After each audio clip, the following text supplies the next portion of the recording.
Pat in the back, please. I want to take it back to the Kennedy Center, if I can, just for a second, Mr. President. Sure. From what I understand, the Les Mis show exceeded everyone's expectations. Attendance, revenue, across the board. Great. Do you anticipate future shows to basically do the same? I like that guy. Now that's called a question, okay?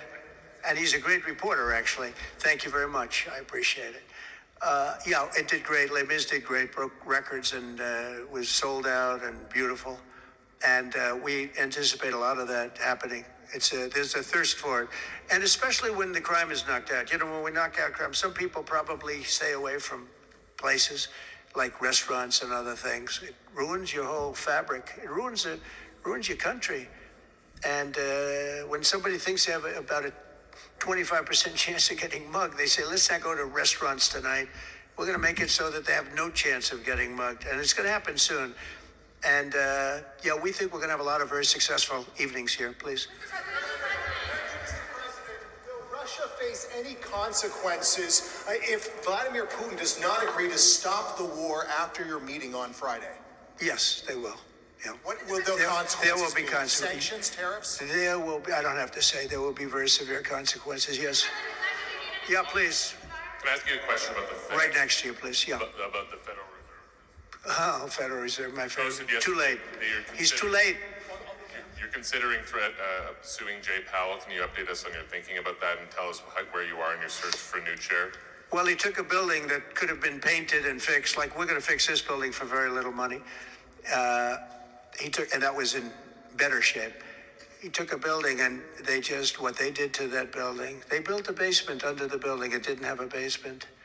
This is simple to understand. The building is right next to a thing called the Potomac River. The beautiful Potomac River. That means lots of water. And the water is right under the building.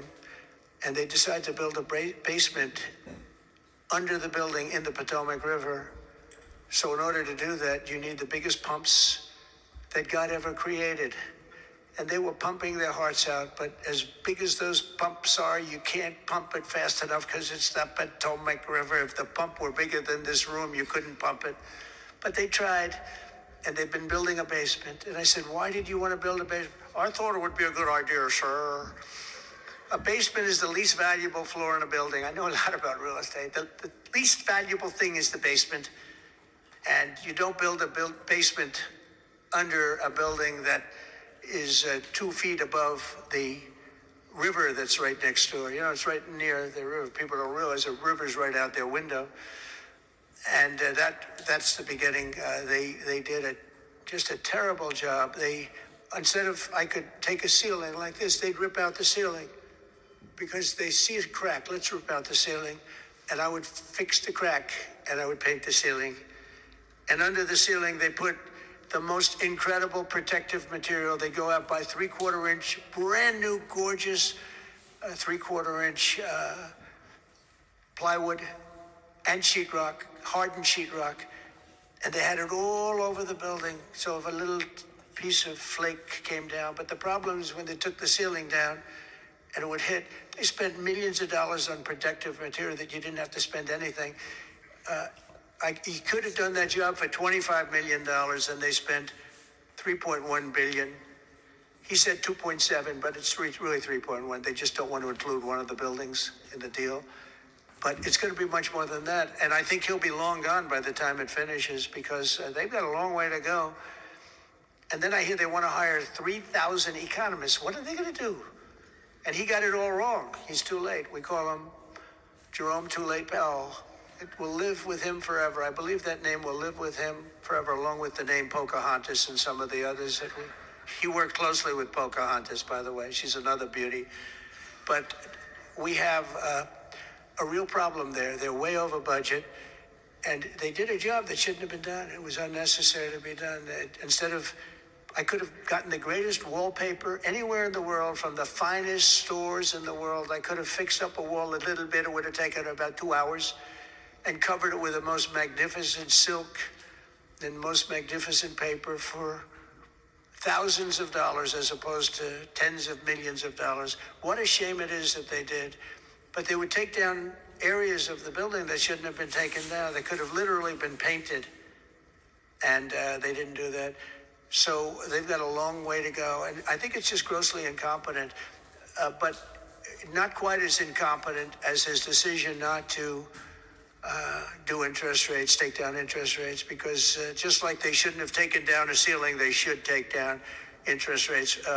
Every point costs us $360 billion a year. Think of that, $360 billion for 1 point. And we should be down at 1% because we're the leader of the world. We were always the lowest interest rate until like a certain time ago, decade, couple. But we were always, because we were the United States of America. So even if the country was run badly, we were considered like to be super prime. And now he's got us in a bad place.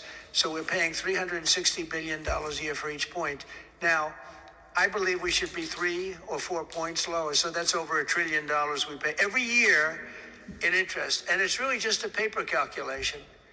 You sign a document and you save almost $1 trillion because that number equates very much to the bonds that we have to buy.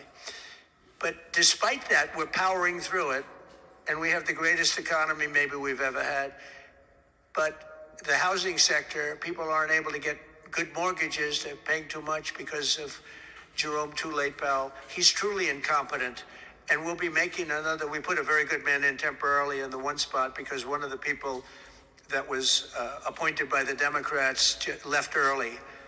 And I heard left because that person wanted lower interest rates. And I heard quit, but I have no idea. I'm sure she won't say that. I'll be naming a new chairman sometime within the next, I think I'll name it a little bit early, the new chairman. I'm down to 3 or 4 names, all good, all great. The problem is you name them and then they turn out to be not good. That's happened to me a couple of times. You name somebody, they tell you everything you want to hear, and then they go in and they turn out to be not good. I mean, he told me everything that I thought was appropriate. He turned out to be a stiff, real stiff. But other than that, I think he's doing a very good job, yes. Okay, maybe 1 or 2 more. 1 or 2 more. Yes, sir, please. Go ahead. Mr. Looks like President, Scott Bessent. Are you the Treasury Secretary? you don't want me for Treasury. I don't know. You look like you could do a good job. Go ahead. I keep my family budget okay. Sir, when you meet with Vladimir Putin Friday in Alaska, Yeah. do you believe you can convince him to stop targeting civilians in Ukraine? Well, I'll tell you what, I've had that conversation with him. I've had a lot of good conversations with him. Then I go home and I see that a rocket hit a nursing home or a rocket hit an apartment building and people are laying dead in the street. So I guess the answer to that is no, because I've had this conversation. I want to end the war. It's Biden's war, but I want to end it. I'll be very proud to end this war along with the 5 other wars I ended. But I guess the answer to that is probably no, because I would have had a good conversation with Vladimir. I knew him very well. I got along with him great, actually. We had I had to go through the Russia hoax. And it was actually, it was a strain on the relationship. I actually told him, I said, they got this phony investigation going on, Russia, totally phony, created by Adam Schiff, Shifty Schiff, and Hillary Clinton and the whole group of them. And it made it very dangerous for our country because I was unable to really deal with Russia the way we should have been. I'm looking at Pam because I hope something's going to be done about it. These people put our country at great danger. And Adam Schiff, it was all made up. It was a hoax. The Mueller report came out. They all hated me. They had 18 Trump haters. And they said I did nothing wrong. They couldn't believe, they couldn't find anything. After years of investigation, it was all a hoax. It was a hoax created by the Democrats, but in particular Schiff and Crooked Hillary, the whole group. And now we've learned all the stuff that's come out over the last 2 months is incredible through intelligence. And hopefully something's going to happen with it. These are people that put our country in danger, in real danger. I want to thank you all very much. Thank you very much. Thank you.